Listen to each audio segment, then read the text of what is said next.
ರಾಜಕೀಯ ತಲ್ಲಣಗಳ ನಡುವೆ ಈ ಕಾಂಗ್ರೆಸ್ ಸರ್ಕಾರಕ್ಕೆ 2.5 ವರ್ಷ ಪೂರ್ಣಗೊಂಡಿದ್ದು ಇಂದಿನಿಂದ ಸರ್ಕಾರದ ಸೆಕೆಂಡ್ ಇನ್ನಿಂಗ್ಸ್ ಶುರುವಾಗುತ್ತೆ. ಈ ಕುರಿತು ಕಾಂಗ್ರೆಸ್ ನಾಯಕರು ಮಾತನಾಡಿದ್ದಾರೆ. ಯಾರು ಏನೇನು ಹೇಳಿದ್ರು ಬನ್ನಿ ಕೇಳಿಸ್ಕೊಳ್ಳೋಣ. ಎರಡು ತರ ಇದೆ. ಒಂದು, ಜನಸಮುದಾಯಕ್ಕೆ ನಾವು ಕೊಟ್ಟಂತ ಭರವಸೆಗಳು ಹೆಚ್ಚಿನ ಅಂಶ ಅಂದ್ರೆ ಅರ್ಧದಲ್ಲಿ ನಾವೇನು ಪ್ರಯಾರಿಟಿ ಮೇಲೆ ಈಡೇರಿಸಬೇಕಾಗಿತ್ತು. ಉದಾಹರಣೆಗೆ ಗ್ಯಾರಂಟಿಗಳಿರ್ಬೋದು, ಕೆಲವು ಪ್ರಾಜೆಕ್ಟ್ಸ್ಗಳಿರ್ಬೋದು, ಇವುಗಳನ್ನೆಲ್ಲ ನಾವು ಮಾಡಿದ್ದೇವೆ ಅನ್ನುವಂಥ ಸಮಾಧಾನ ಇದೆ.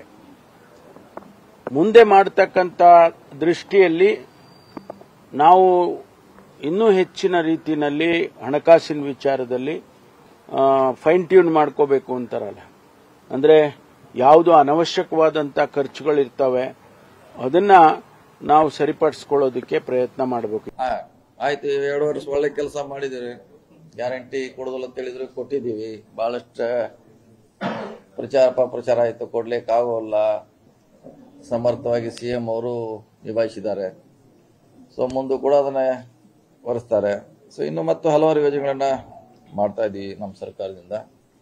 ಈಗ 30 ತಿಂಗಳು ಕಂಪ್ಲೀಟ್ ಮಾಡಿದೀವಿ.